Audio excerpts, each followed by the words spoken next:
जहां आजकल हर कोई अपने जन्मदिन पर बड़ी बड़ी पार्टियां करते हैं, आतिशबाजियां करते हैं, लाखों की शराब पी जाते हैं, वहीं भारत के सबसे बड़े बिजनेस टाइकून और रिलायंस इंडस्ट्री के चेयरमैन मुकेश अंबानी के छोटे बेटे और रिलायंस इंडस्ट्री लिमिटेड के डायरेक्टर अनंत अंबानी ने अपने 30वें जन्मदिन पर सनातन धर्म के प्रति अपनी श्रद्धा और भक्ति दिखाई। अनंत अंबानी की 170 किलोमीटर की पद यात्रा रविवार को द्वारकाधीश मंदिर पहुंचकर समाप्त हो गई। अनंत ने अपने 30वें जन्मदिन पर भगवान द्वारकाधीश को नमन किया। यात्रा के समापन में उनकी मां नीता अंबानी और पत्नी राधिका मर्चेंट भी शामिल हुई। अनंत अंबानी की ये धार्मिक पद यात्रा 29 मार्च को जामनगर से शुरू हुई थी।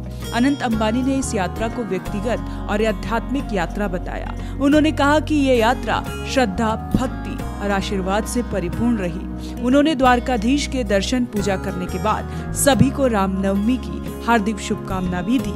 अनंत ने कहा कि ये मेरी खुद की धार्मिक यात्रा है। भगवान का नाम लेकर यात्रा की शुरुआत की थी और भगवान का नाम लेकर ही यात्रा पूरी हो गई। भगवान श्री द्वारकाधीश की हम पर बहुत कृपा रही है। इसके लिए मैं भगवान श्री द्वारकाधीश का बहुत बहुत धन्यवाद करता हूँ। अनंत की पत्नी राधिका मर्चेंट ने कहा कि अनंत की इच्छा थी कि वह शादी के बाद पद यात्रा करें। उनका 30वां जन्मदिन है। हमें गर्व है कि आज हम यहाँ अनंत का जन्मदिन मना रहे हैं। मैं उन सभी लोगों का शुक्रिया अदा करती हूँ जिन्होंने अनंत की पद यात्रा को सफल बनाने के लिए आशीर्वाद दिया।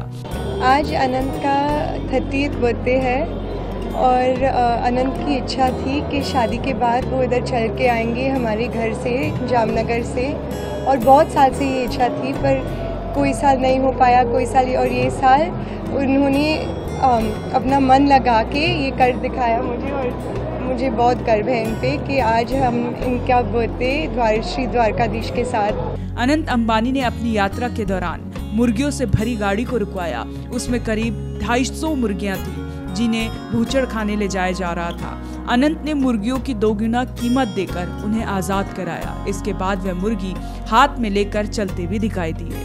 अनंत अंबानी का वन्य जीवों के संरक्षण से जुड़ा वांतारा फिलहाल सुर्खियों में है। यह उनका ड्रीम प्रोजेक्ट है जिसका उद्घाटन प्रधानमंत्री नरेंद्र मोदी ने किया था। वांतारा संरक्षण केंद्र 2000 से ज्यादा प्रजातियों और 1.5 लाख से ज्यादा संकटग्रस्त जानवरों का घर है। वांतारा को पशु कल्याण के क्षेत्र में प्रतिष्ठित प्राणी मित्र पुरस्कार से भी सम्मानित किया गया था। ऐसे में चलिए आपको बताते हैं कि क्या है पदयात्रा का महत्व। कई लोगों का मानना है कि किसी पवित्र स्थल पैदल जाने से आत्मा शुद्ध होती है, मानसिक शांति मिलती है, भगवान का आशीर्वाद प्राप्त होता है।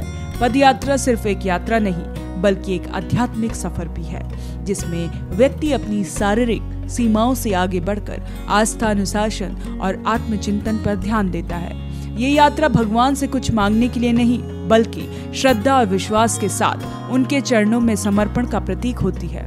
अनंत अंबानी की यह पद यात्रा भी उनकी गहरी भक्ति और समर्पण का प्रतीक है जिसे वे भगवान को अर्पित कर रहे हैं। द्वारका नगरी हिंदू धर्म में विशेष स्थान रखती है। ये भगवान श्री कृष्ण के राज्य की राजधानी मानी जाती है और यहाँ स्थित द्वारकाधीश मंदिर श्रद्धालुओं के लिए पवित्र स्थल है। अपने जन्मदिन पर भगवान द्वारकाधीश का आशीर्वाद पाकर अनंत अंबानी की यात्रा संपन्न हुई।